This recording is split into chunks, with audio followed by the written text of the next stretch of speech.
రాజేష్ జీవితంలో ఏం జరిగింది? ఒకే ఒక్క క్లిక్తో 200 కోట్ల నష్టమా?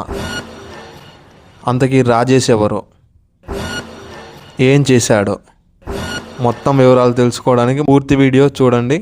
ఇంకా ఆలస్యం ఎందుకు, వీడియోలోకి వెళ్ళిపోదాం.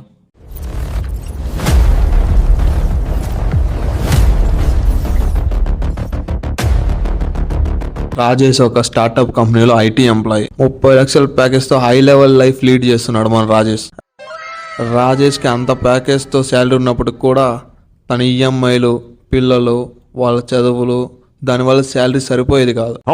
అందుకే రాజేష్ ఎలా అయినా సరే ఈ ఇయర్లో బెస్ట్ ఎంప్లాయీ అయ్యి నెక్స్ట్ లెవెల్ పొజిషన్కి వెళ్ళాలని గట్టిగా డిసైడ్ అవుతాడు. అలా రాజేష్ తన వర్క్ని ఇంప్రూవ్ చేసుకుని రెయ్యింబవళ్ళు వర్క్ చేస్తూ చేస్తూ చేస్తూ చివరికి రాజేష్ కష్టానికి తగ్గ ఫలితం దొరికిందనే చెప్పొచ్చు.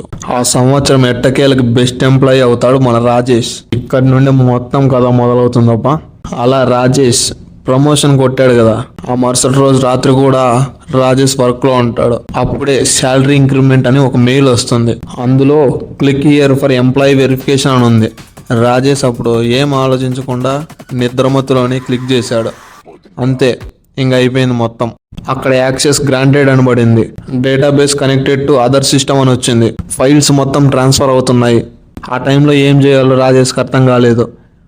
ఎవరికి కాల్ చేసినా కాల్ ఎవరు లిఫ్ట్ చేయలేదు. ఇంకా రాజేష్ ఏం చేసేది లేక అక్కడ ఉన్న కేబుల్స్ మొత్తం అన్ని పీకి పారేశాడు.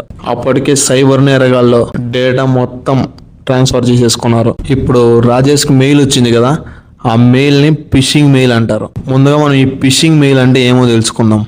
ఈ ఫిషింగ్ మెయిల్ అనే దాన్ని పాస్వర్డ్లు, యూజర్ డేటా, యూజర్ పర్మిషన్స్ వాటిని యాక్సెస్ చేయడానికి మనకి మెయిల్ చేస్తూ ఉంటారు. ఇది సేమ్ మన కంపెనీ నుంచి లేదంటే అఫీషియల్ మెయిల్ ఉన్నట్లే ఉంటుంది. కానీ ఈమెయిల్ విషయంలో కొంచెం చిన్న చిన్న మార్పులు ఉంటాయి.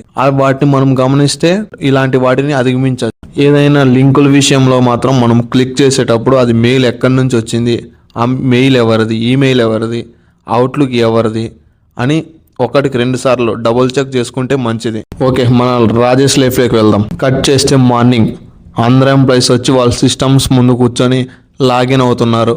అప్పుడు అవన్నీ ఫెయిల్డ్ అని వస్తుంది. లాగిన్ ఫెయిల్డ్ అని వస్తుంది. యాక్టివ్ డైరెక్టరీలో చెక్ చేస్తున్నారు.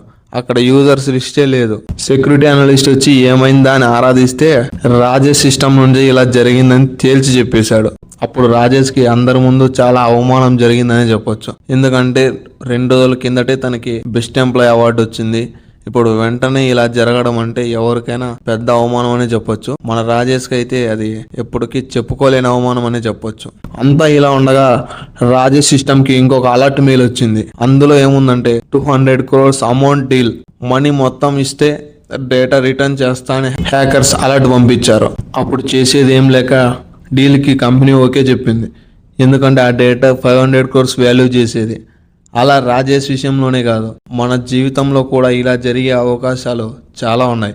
ఎందుకంటే సైబర్ క్రైమ్ ఇప్పుడు చాలా ఎక్కువగా పెరిగిపోయింది. మనం ఏదైనా లింకుల విషయంలో కానీ, ఏదైనా ఏపీకే యాప్స్ డౌన్లోడ్ చేసే విషయంలో కానీ చాలా అలర్ట్గా ఉండాలి. ఎందుకంటే మనకు ప్రతిదీ త్రూ ఆన్లైనే జరుగుతుంది కాబట్టి మనం ఎంత అలర్ట్గా ఉంటే మన డేటా, మన మనీ అన్నీ అంత సేఫ్గా ఉంటాయి. లేదంటే మనం రాజేష్ లాగానే ఎప్పుడో ఒకసారి చిక్కుల్లో పడతాము. ఆ చిక్కుల్లో పడినప్పుడు మనము ఆ దెబ్బను కోలుకోలేము. ఇలా సైబర్ క్రైమ్ నుంచి జాగ్రత్తగా ఉండాలంటే మన ఛానల్ని సబ్స్క్రైబ్ చేసుకోండి. వీడియో నచ్చినట్లయితే లైక్ చేసి, జాబ్ చేసి మీ ఫ్రెండ్కి షేర్ చేయండి.